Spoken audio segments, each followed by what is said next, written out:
Irmãos e irmãs caríssimos, nós celebramos hoje a festa de um evangelista belíssimo, o evangelista da misericórdia. Aquele evangelista que, quando escreve a sua obra, ele tem traços de uma misericórdia, contando a história de Jesus, mas no seu modo respeitoso de ser para com todos aqueles que se aproximam de Jesus ou de quem ele narra a história. Este é o evangelista Lucas, que nós celebramos hoje a sua festa, o padroeiro dos médicos, o padroeiro dos iconógrafos. A oração que nós fazemos hoje, antes da primeira leitura, ela evoca temas que são próprios desse evangelista. Vai dizer: ó Deus, que escolheste São Lucas para revelar em suas palavras e escritos o mistério do vosso amor para com todos os pobres. E isso é próprio de Lucas, o mistério da misericórdia. E vai continuar: concedei aos que já se gloriam no vosso nome perseverar num só coração e numa só alma. É aquilo que se fala da comunidade cristã nos Atos dos Apóstolos, que é também obra de Lucas. E a todos os povos do mundo ver a vossa salvação. Então, aquela expressão que está nos Benedictus. Então, a liturgia, nessas formas de oração, na sua eucologia, evoca sempre aquilo que é o carisma, a ideia própria do santo do dia. Então, hoje nós temos na segunda carta de São Paulo a Timóteo, Paulo que fala da sua solidão e vai dizer assim: só Lucas está comigo. Lucas é um companheiro de Paulo e no seu evangelho nós vemos traços da teologia paulina também. Esse desejo de uma salvação que vá a todos os povos, uma salvação universal que está também na obra lucana. Ora, o apóstolo vai falar do seu abandono, conta a sua história pessoal, vai dizer de quando foi na prisão. Na minha primeira defesa, ninguém me assistiu, todos me abandonaram. O sentimento do abandono, sobretudo por aqueles que são nossos amigos, é um sentimento muito doloroso. Ou seja, nós imaginamos que os nossos inimigos nos abandonarão, porque também nunca estiveram próximos. Mas quando os nossos próprios amigos, os nossos irmãos nos abandonam, isto é uma grande dor. E Paulo vive isso na sua história, mas ele vai dizer assim: oxalá que não lhe seja levado em conta, ou seja, que não seja imputado àqueles que o abandonaram nenhuma culpa.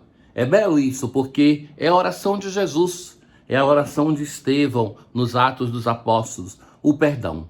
Somos todos chamados ao perdão, independentemente do mal que nos fizeram. Não é que perdoamos somente se fizeram pouca coisa, que perdoamos somente se não repetem. Somos chamados a perdoar qualquer coisa e quantas vezes o façam. Isto é o coração de Deus. Deus assim o age. E a pessoa que é de Deus deve não buscar desculpas para não perdoar, mas ter a grandeza de perdoar sempre. Mas o Senhor esteve a meu lado e me deu forças. Essa certeza também, que mesmo que nos abandonem, mesmo que virem as costas para nós, Deus está ao nosso lado. Deus não nos abandona. Deus não é autor do nosso sofrimento, mas também não é aquele que nos abandona sozinhos em meio ao nosso sofrimento. O apóstolo está dizendo: na minha primeira acusação eu me senti sozinho, mas Deus esteve ao meu lado e Deus me deu forças. E por isso ele pode continuar o seu ministério. Ele fez com que a mensagem fosse anunciada por mim integralmente e ouvida por todas as nações. E ele fez isso através de Paulo, ele fez isso através de Lucas. Lucas é aquele evangelista mais minucioso que vai dizer no início do seu evangelho que ele cuidou de pesquisar acuradamente a vida de Jesus para nos transmitir com base segura aquilo que é necessário para crer. E ele escreve as suas duas obras a uma pessoa que ele chama de Teófilo. Teófilo pode ser, na antiguidade era muito custoso escrever um livro, então alguém que tinha recursos pagava por esse trabalho. Pode ser essa pessoa, ou também quer dizer amigo de Deus, aquele que somos todos nós. Todo nós que quer ser amigo, quer ser amado por Deus, como ele nos chama no Evangelho de amigos, deve então se guiar por esta obra que é o Evangelho, a Boa Nova, e a Boa Nova que nos é transmitida segundo Lucas também, como segundo os outros evangelistas. É interessante ler e esse trabalho que nós fazemos no ano litúrgico, ler os evangelhos, como nós estamos lendo na liturgia de Lucas, e ter a capacidade também de ver como cada um transmitiu a sua imagem própria de Jesus para nos enriquecer, para que nós possamos ver que nenhum evangelho transmite uma imagem que é única e absoluta, mas quando nós vamos, um grupo de pessoas, escrever sobre uma personalidade, cada um teve uma relação diferente, e isso eles transmitem no seu evangelho. Bem, caríssimos, nós ouvimos esse texto há pouco tempo, que é aquilo que pertence somente a Lucas, o envio dos 72, o número dos povos da terra. Então, são enviados 2 a 2, então tem o censo da comunidade.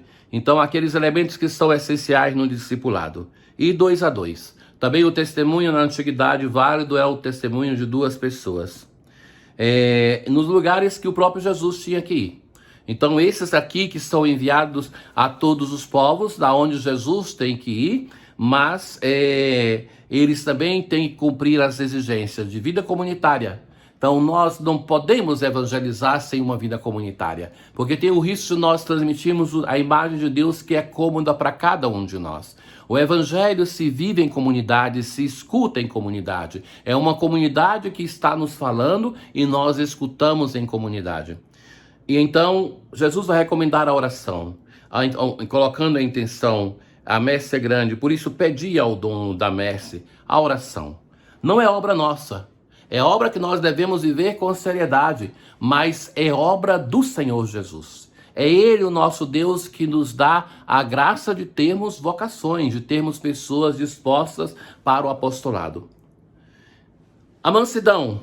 Eis que vos envio como cordeiros para o meio de lobos. Caríssimos, ter a mansidão. A mansidão que é fruto do Espírito de Deus, mas que é um empenho pessoal. É preciso lutar para que, em anunciando o Evangelho, nós anunciemos sobretudo com um testemunho de vida.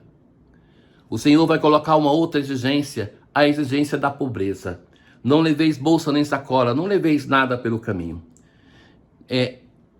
Uma igreja que seja uma igreja poderosa, que evangelize com a força dos recursos deste mundo, não tem credibilidade. É a pobreza e a renúncia que nos fazem capazes de anunciar. Em qualquer casa que entrar, dizei primeiro, a paz a esta casa. O dom da paz.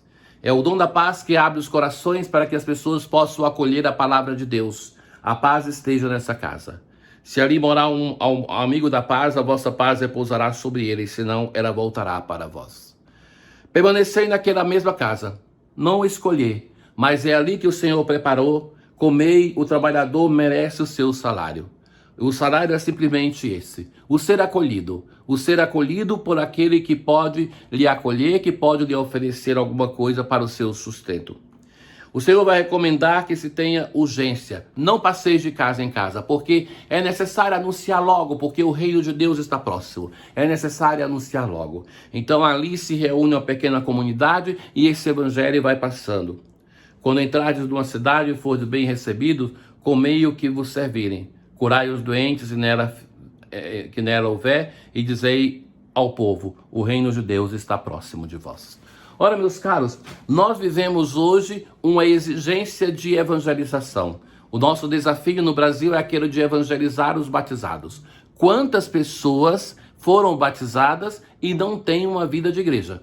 Então nós hoje, o nosso desafio como comunidade cristã é aquele de chamar de novo aqueles que já foram configurados ao Cristo para que volte ao rebanho do Senhor.